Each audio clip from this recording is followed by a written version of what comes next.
নমস্কার। আপনি কি জানেন বিশ্বের বৃহত্তম গণতন্ত্রের দেশ আমাদের ভারতবর্ষ সংবাদ মাধ্যম স্বাধীনতার দৌড়ে কোথায় দাঁড়িয়ে?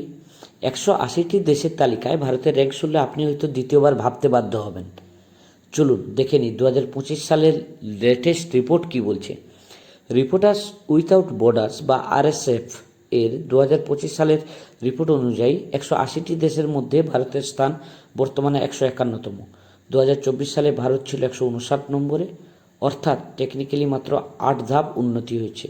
কিন্তু এই র্যাঙ্কিং কি সত্যি সন্তোষজনক?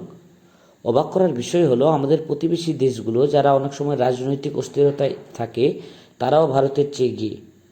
শ্রীলঙ্কা আছে 139 নম্বরে, বাংলাদেশ আছে 149 নম্বরে, এমনকি নেপালও 90 নম্বর স্থানে থেকে দক্ষিণ এশিয়ায় বেশ ভালো অবস্থানে রয়েছে।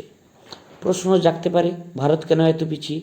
এই রিপোর্টের পেছনে মূলত 5টি কারণ কাজ করে: রাজনৈতিক হস্তক্ষেপ, সাংবাদিকদের নিরাপত্তা, আইনি কাঠামো, অর্থনৈতিক প্রভাব এবং সামাজিক প্রেক্ষাপট। রিপোর্ট দাবি করা হয়েছে ভারতের সাংবাদিকদের ওপর চাপ এবং সেলফ সেন্সরশিপ দিন দিন বাড়ছে। অন্যদিকে সংবাদপত্রের স্বাধীনতার শীর্ষে রয়েছে নরওয়ে। তারা টানা 9 বছর ধরে 1 নম্বরে। প্রথম 6-এর মধ্যে আছে ডেনমার্ক এবং সুইডেন। অর্থাৎ স্ক্যান্ডিনেভিয়ান দেশগুলো সংবাদপত্রের পূর্ণ স্বাধীনতায় বিশ্বাসী।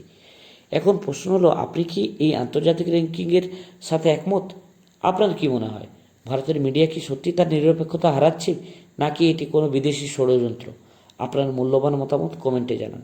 ভিডিওটি ইনফরমেটিভ মনে হলে শেয়ার করুন এবং এমন আরও খবরের জন্য সাবস্ক্রাইব করতে ভুলবেন না। ভালো থাকুন, সুস্থ থাকুন।